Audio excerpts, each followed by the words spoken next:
श्री कृष्ण का अर्जुन से द्वारका जाने का प्रस्ताव करना। जन्मेजय ने पूछा, विप्रवर, जब पांडव विजयी हो गए और राज्य में सब ओर शांति स्थापित हो गई, उसके बाद श्री कृष्ण और अर्जुन ने क्या काम किया? वैशंपायन जी ने कहा, राजन, पांडवों ने संग्राम में विजय पाकर जब राज्य में सब ओर शांति फैला दी, तो श्री कृष्ण और अर्जुन को बड़ी प्रसन्नता हुई। वे दोनों आनंदित होकर विचित्र वनों में और पर्वतों के सुरम्य शिखरों पर विचरने लगे। घूम फिरकर वे पुनः इंद्रप्रस्थ में लौट आए और वहां आनंद पूर्वक रहने लगे। वे दोनों महात्मा पुरातन ऋषि नर और नारायण थे और आपस में बहुत प्रेम रखते थे। एक दिन बातचीत के प्रसंग में वे दोनों देवताओं और ऋषियों के वंश की चर्चा करने लगे। भगवान श्री कृष्ण सब प्रकार के सिद्धांतों को जानने वाले थे।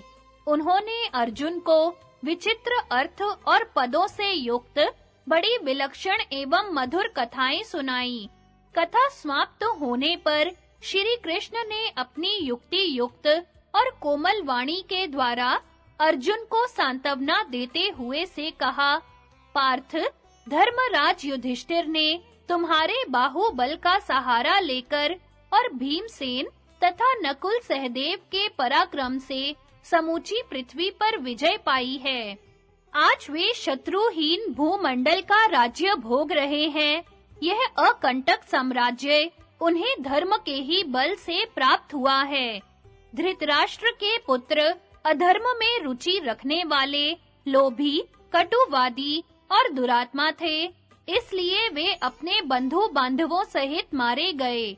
अर्जुन, तुम्हारे साथ रहने पर तो मुझे निर्जन वन में भी सुख मिलता है।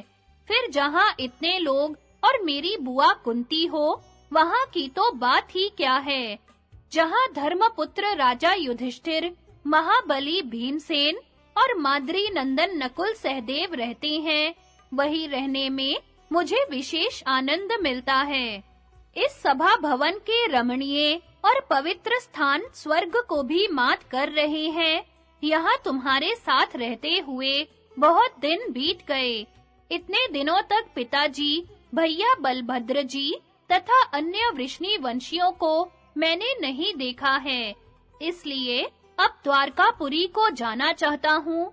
आशा है तुम भी मेरे इस विचार से सहमत होगे। महाबाहो, यदि तुम उचित समझो तो महात्मा युधिष्ठिर के पास चलकर उनसे मेरे द्वारका जाने का प्रस्ताव करो। मेरे प्राणों पर संकट आ जाए तब भी मैं धर्मराज का अप्रिय नहीं कर सकता। फिर द्वारका जाने के लिए उनका दिल दुखाऊं, यह तो हो ही कैसे सकता है। पार्थ, मैं सच्ची बात बता रहा हूँ। मैंने जो कुछ किया या कहा है, वह सब तुम्हारी प्रसन्नता के लिए और तुम्हारे ही हित की दृष्टि से किया है। अब यहाँ मेरे रहने का प्रयोजन पूरा हो चुका है।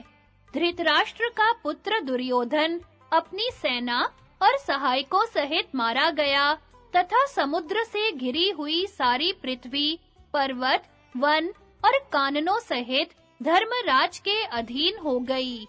इसलिए अब तुम मेरे साथ चलकर महाराज से मुझे द्वारका जाने की आज्ञा दिला दो।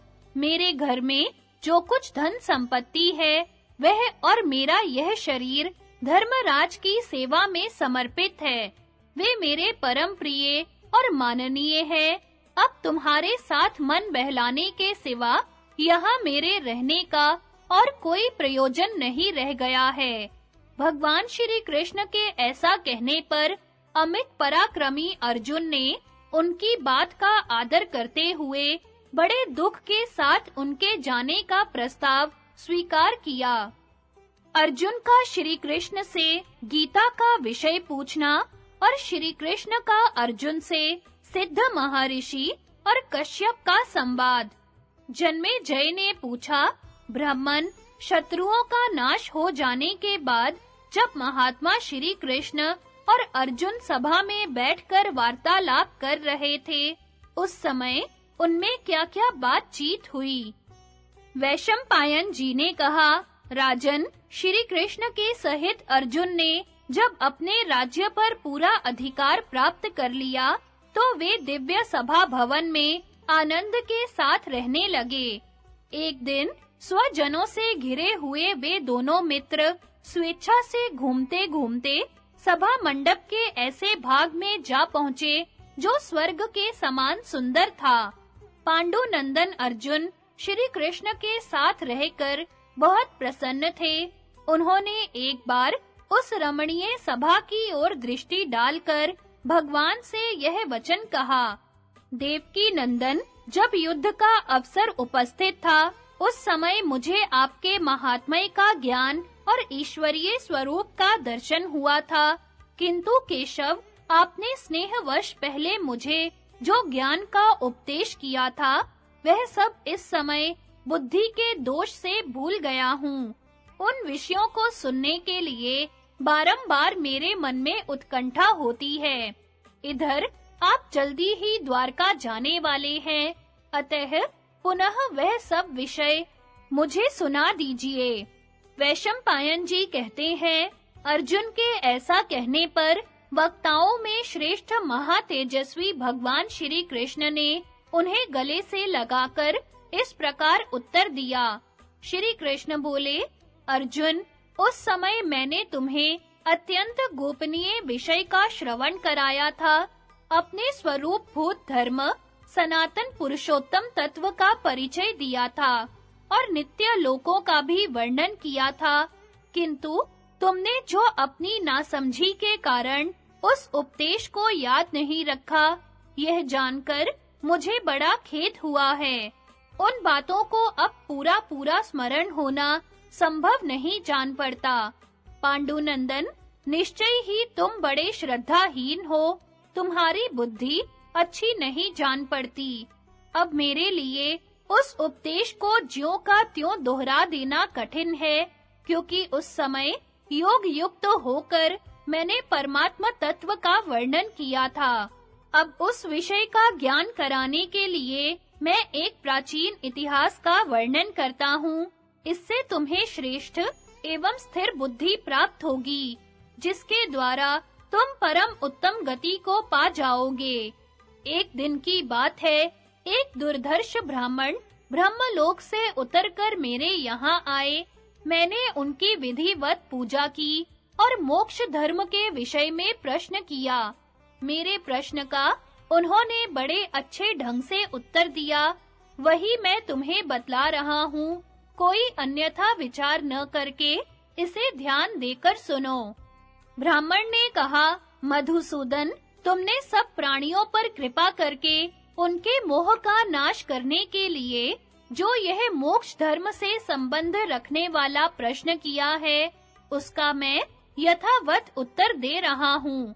सावधान होकर मेरी बात श्रवण करो।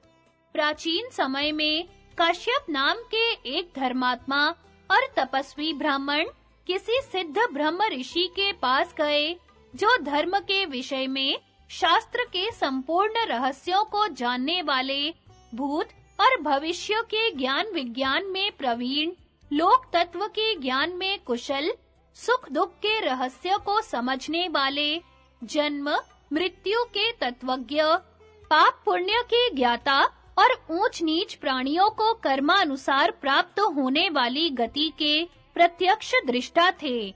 वे मुक्त की भांति विचरने वाले, सिद्ध, शांत चित्त, जितेंद्रिय, ब्रह्म तेज से दैदीप्यमान, सर्वत्र जा सकने वाले और अंतर्धान होने की विद्या को जानने वाले थे।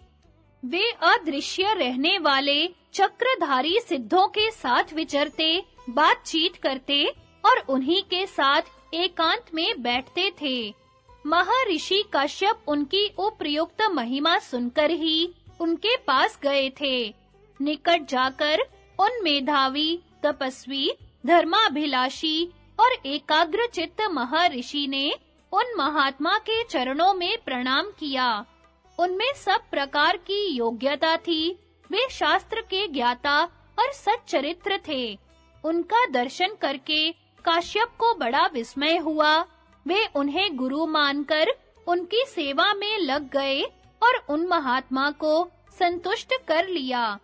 जनार्दन अपने शिष्य काश्यप के ऊपर प्रसन्न होकर उन सिद्ध महर्षि ने परासिद्धि के संबंध में विचार करके जो उपदेश किया उसे बताता हूँ, सुनो। सिद्ध ने कहा, तात काश्यप, मनुष्य नाना प्रकार के शुभ कर्मों का अनुष्ठान करके केवल पुण्य के संयोग से इस लोक में उत्तम फल और देवलोक में स्थान प्राप्त करते हैं। जीव को कहीं भी अत्यंत सुख नहीं मिलता, किसी भी लोक में वह सदा नहीं रहने पाता। तपस्या आदि के द्वारा कितने ही कष्ट सहकर बड़े से बड़े स्थान को क्यों ना प्राप्त किया जाए, वहां से भी बार-बार नीचे आना ही पड़ता है।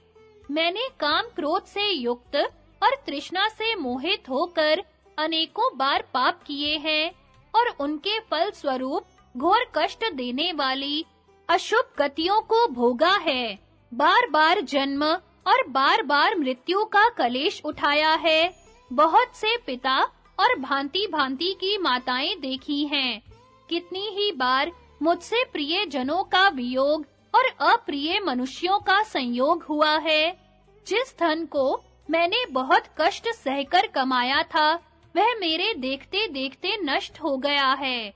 राजा और स्वजनों की ओर से मुझे कई बार बड़े-बड़े कष्ट और अपमान उठाने पड़े हैं। अत्यंत दुस्सह शारीरिक और मानसिक वेदनाएं सहनी पड़ी हैं। नरक में पड़कर यमलोक की यातनाएं सही हैं। इस लोक में जन्म लेकर बारंबार बुढ़ापा, रोग और राग द्वेष आदि द्वंद्वों के दुखों का अनुभव किया है। इस प्रकार बारंबार कलेश उठाने से एक दिन मेरे मन में बड़ा संताप हुआ और मैंने दुखों से घबराकर परमात्मा की शरण ली तथा समस्त लोक व्यवहार का परित्याग कर दिया।